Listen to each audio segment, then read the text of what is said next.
Bonjour à tous, alors dans cette vidéo on va corriger l'exercice 3 du TD27 sur le second principe de la thermodynamique. Donc qui porte sur un système assez simple où on a deux compartiments qui contiennent chacun une mole de gaz parfait. À l'état initial, ces deux compartiments sont à l'équilibre thermique et à l'équilibre mécanique via un piston ici qui peut glisser sans frotter, donc qui assure l'égalité des pressions de chaque côté. Et on a un thermostat, qu'on note thermostat 2, qui maintient le tout à une température T0 qui vaut 298 Kelvin. La seule particularité par rapport aux exercices qu'on a déjà dû faire, c'est que le piston mobile, ici, ne permet pas les échanges de chaleur entre les deux compartiments. Ça, c'est l'état initial.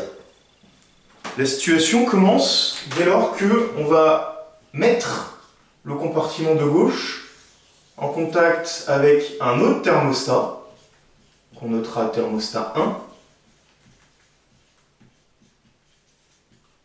qui a une température T1 qui vaut 348 Kelvin, si je ne m'abuse.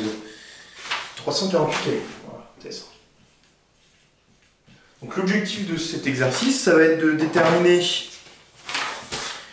les nouvelles températures, pression et volume de cette enceinte de gauche, donc T1, P1, V1, et pareil pour l'enceinte de droite, qu'on va noter T2, P2, V2.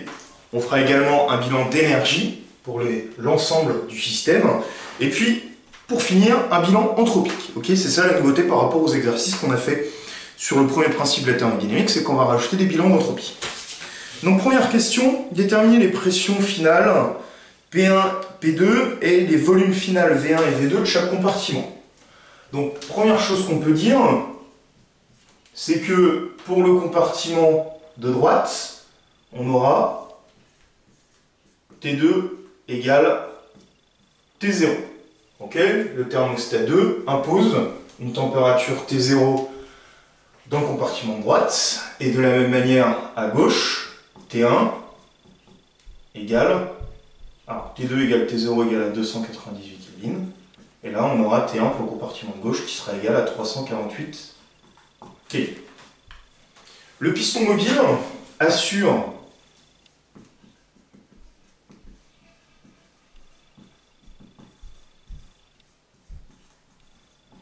l'équilibre des pressions de chaque côté.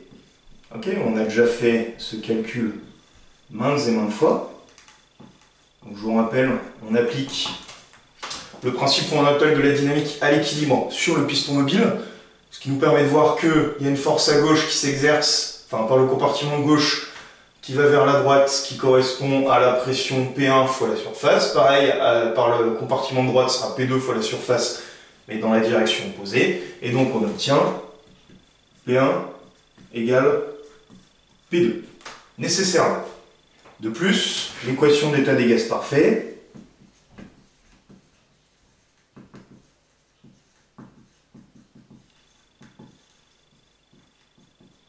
donne, du coup P1 ce sera nRT1 sur V1, et P2 ce sera nRT2 qui vaut T0 sur V2.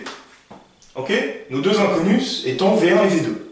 Bon, j'ai deux inconnus, j'ai qu'une seule équation qui les relie pour l'instant, il faudrait que je trouve une deuxième équation qui les relie. Bon, en fait, on va juste utiliser le fait que le volume total se conserve, c'est-à-dire V1 plus V2, ça doit être égal à 2V0. Ok, donc on a deux équations à deux inconnus. On va pouvoir déterminer du coup V1 et V2. Ici, je simplifie N et R.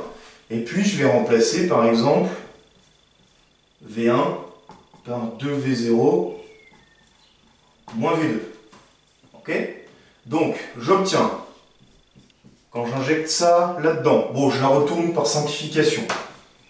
Donc ça me fait 2V0 moins V2. Le tout fois T0. Donc ça correspond au terme V1 T0. Et donc ça sera égal au terme T1 fois V2. Ok, bon, j'ai plus qu'à isoler V2 là-dedans. Ça me donne V2, alors ça me donne 2V0 T0, qui sera égal à V2, facteur de T1 plus T0. Et donc V2 sera égal à 2V0 facteur de T0 sur T1 plus T0. Ok, je vérifie mon résultat.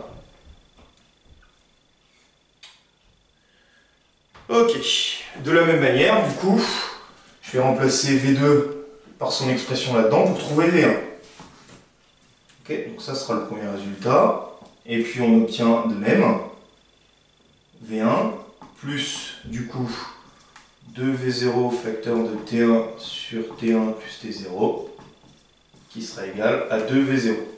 Donc ça fait V1 qui sera égal à 2V0 facteur de 1 moins T1, T0, j'ai repris cette expression-là, sur T1 plus T0.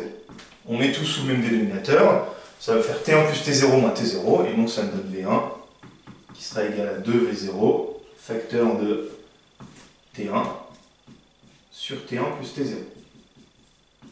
Voilà le résultat pour V1. On peut alors immédiatement en déduire les pressions.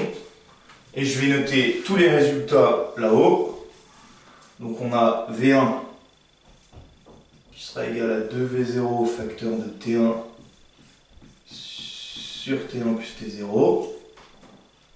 V2 qui sera égal à 2V0 divisé par T0 facteur de T1 plus T0. Et donc on aura la pression 1 qui sera égale à, donc c'est nRT1 sur V1, okay, par l'équation d'état des gaz parfait. Et donc le T1 va se simplifier, donc ça fait nR facteur de T1 plus T0 divisé par 2V0. Et ça c'est aussi P2. Hein, je vous rappelle, égalité des pressions de chaque côté. Est-ce que c'est bien ça? Ouais. Ok, alors vous verrez dans le corrigé, j'ai juste fait une toute petite simplification ici. J'ai voulu faire apparaître la pression P0 initiale qui est égale à nRT0 sur V0. Et donc ça me fait P0, okay, facteur de T1 plus T0 sur T0. P0 sur T0, ça fait nR sur V0. Donc il y a là aussi le 2. P0, T1 plus T0 sur 2T0. Ok. Donc on a déterminé pression et volume de chaque compartiment. On va pouvoir passer au bilan d'énergie.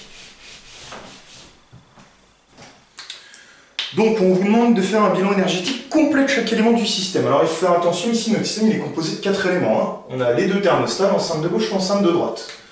Donc question numéro 2. On va commencer par, pour l'enceinte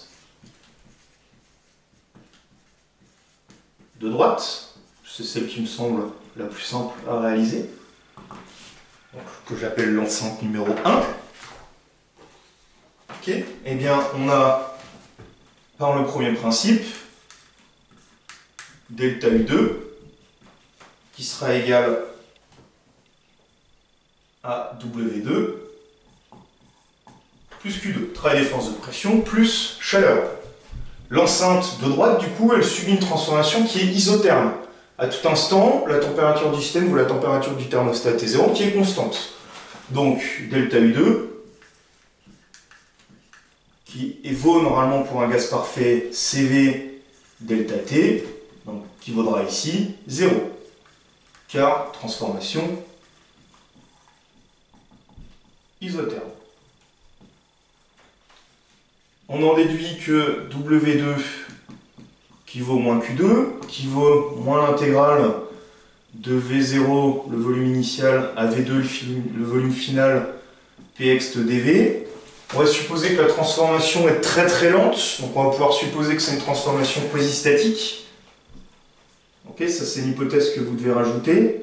Donc la pression extérieure sera toujours égale à la pression de mon système. Et donc j'obtiens moins l'intégrale de V0 à V2 de PdV. Je vais remplacer P par nRT sur V via l'équation d'état des gaz parfait. Et puis la température qui vaut toujours T0, V dV. Et donc j'obtiens moins nRT0 ln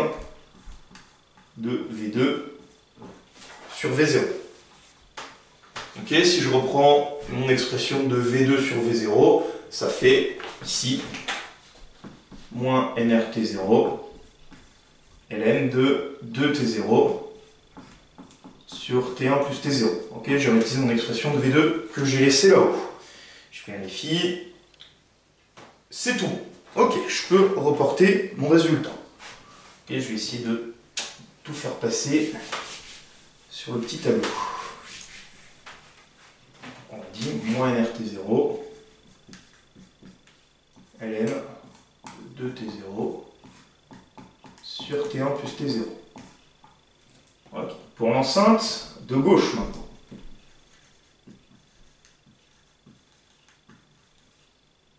Et bien de même, le premier principe s'écrit delta U1 qui sera égal, donc variation d'énergie interne qui vaut travail des forces de pression plus chaleur reçue, avec ici delta U qui vaut CV delta T, donc ce sera T1 moins T0. Ok, température finale moins température initiale. Le travail des forces de pression. Donc ici, je vais devoir l'exprimer. Le travail des forces de pression reçu par le compartiment 1 de gauche correspond à moins celui qui a été reçu par le compartiment de droite. Donc le travail des forces de pression, à gauche et à droite, en norme, il doit être le même. Okay, et puisque W2 c'était reçu par le compartiment de droite, W1, celui qui est reçu par le compartiment de gauche, c'est tout simplement moins W2. Okay, donc nRT0 ln de 2T0 sur T1 plus T0. Et j'en déduis du coup Q1 qui vaut delta U1 moins W1, c'est-à-dire CV T1 moins T0, moins du coup nRT0 ln de 2T0 divisé par T1 plus T0. Voici pour le compartiment de gauche. Ensuite, il me reste à étudier quand même les thermostats. Donc, pour les thermostats, eux, ils ne subissent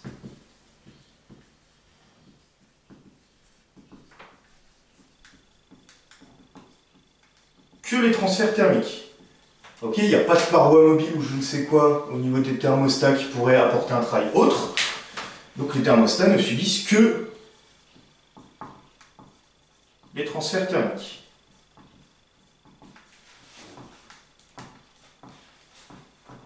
Et donc, on va avoir delta U pour le thermostat 1, ce sera égal à moins la chaleur reçue par le compartiment ici, donc ce sera égal à moins Q1.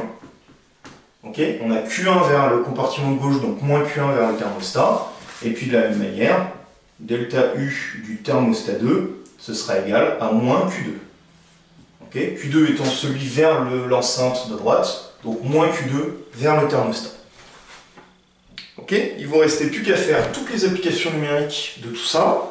Donc, vous trouviez, si je ne m'abuse,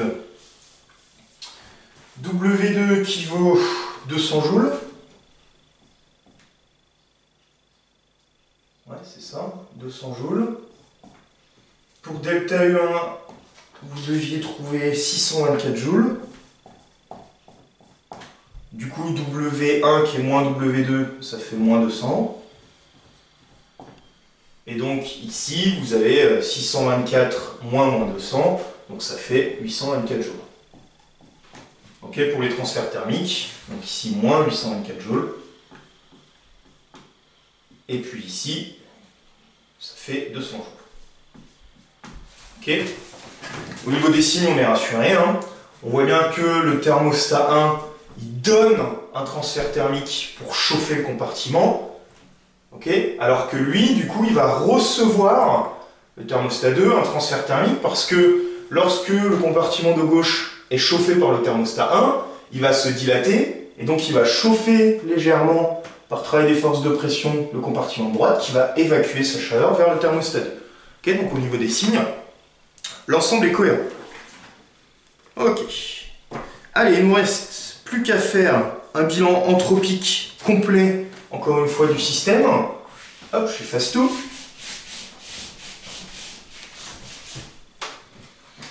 Donc, on va commencer par rappeler variation d'entropie pour un gaz parfait. Delta S entre l'état initial et l'état final, donc formule qui vous a été fournie dans l'énoncé, hein. C'est CV ln de la température initiale, de la température finale, pardon, sur la température initiale, plus NR, ln du volume final sur le volume initial. Hein, formule qu'on a démontrée dans le cours, mais qui vous est redonnée dans l'énoncé. Donc, pour le compartiment de gauche, ici,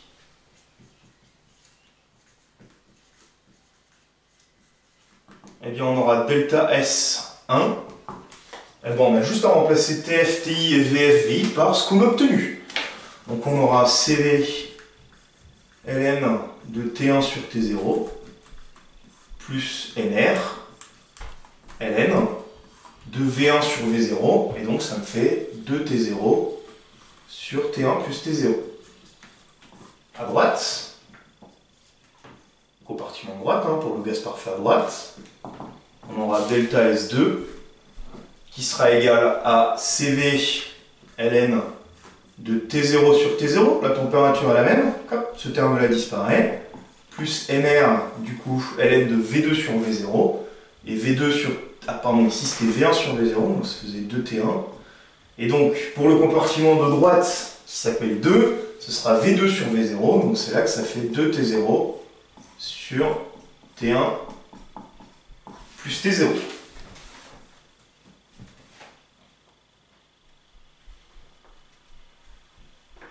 Ok.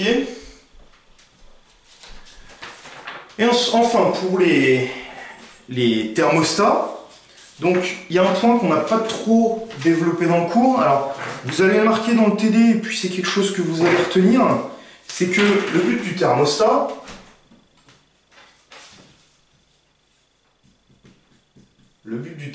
c'est de réguler la température du système au cours d'une transformation lente.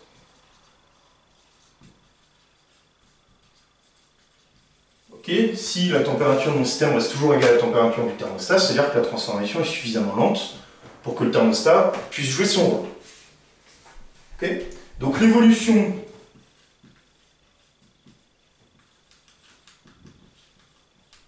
isotherme réversible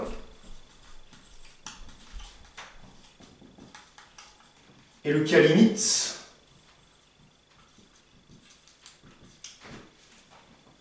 pour lequel le thermostat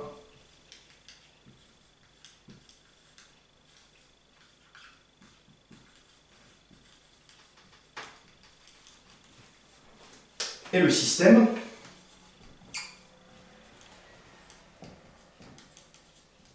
reste en équilibre thermique.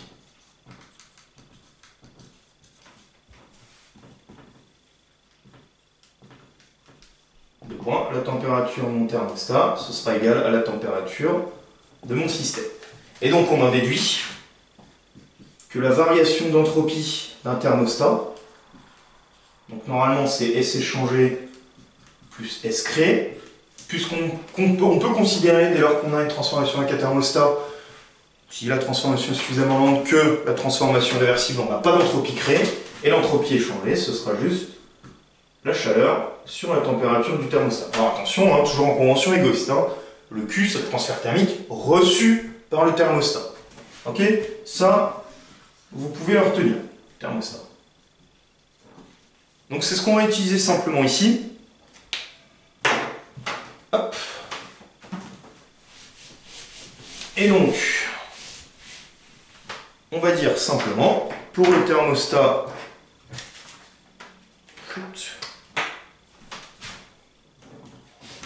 pour le thermostat 1, on va avoir delta S du thermostat 1 qui sera égal, donc on a dit, la chaleur reçue par le thermostat sur la température du thermostat. Donc ce sera égal à moins Q1 sur T1. Pour le thermostat 2,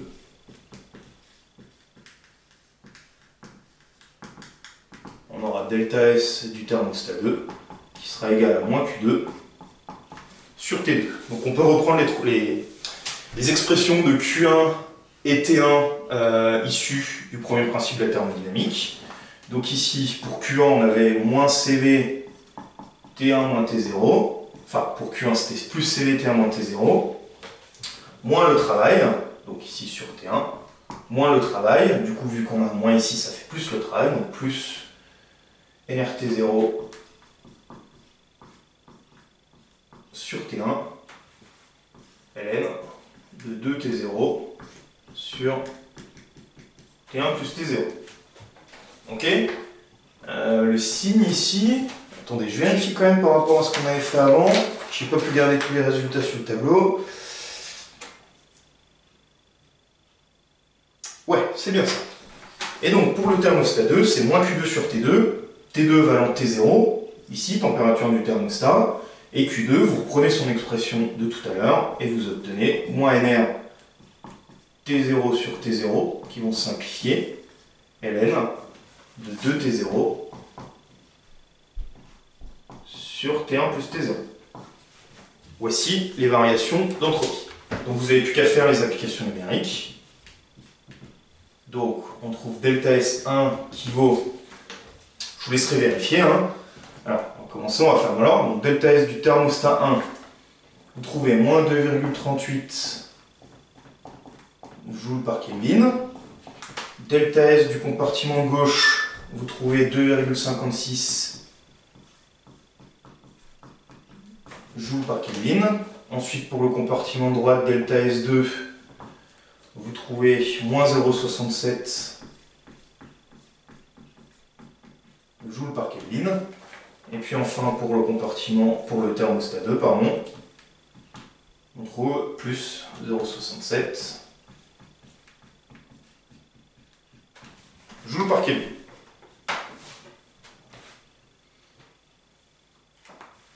Ok. Donc pour vous demander dans la dernière question de faire un bilan d'entropie globale et déterminer l'entropie créée et l'entropie échangée au niveau des contacts thermiques, donc entre le thermostat 1, l'enceinte de gauche, et le thermostat 2 et l'enceinte de droite. Donc ce qu'on constate, c'est que la variation d'entropie du gaz 1 est supérieure à celle du gaz 2. Ok. Ce qu'on constate du coup, c'est que on a une création d'entropie, notamment ça se voit par le fait que ce ne soit pas la même valeur entre delta S1 et la delta ST1. On a une création d'entropie au niveau du contact thermique ici, alors qu'on n'en a pas ici. Pourquoi? Je vous rappelle qu'on a vu dans le cours que dès lors qu'on a échange thermique, okay, donc chaleur échangée Q, entre deux systèmes de températures différentes, alors on a création d'entropie. Ici, on a de l'échange thermique, mais la température est la même, T0, T0. Ici, on a échange thermique, mais au cours de la réaction, la température du système de gauche, du gaz parfait à gauche, n'est pas toujours la même que celle du thermostat. Donc, on a création d'entropie. Ce qu'on voit bien ici, on a création d'entropie au niveau du contact entre le thermostat 1 et l'enceinte de gauche. Donc je reste à votre disposition. Si vous avez des questions sur cet exercice, je vous invite vraiment à le refaire par vous-même. Voilà, je vous remercie.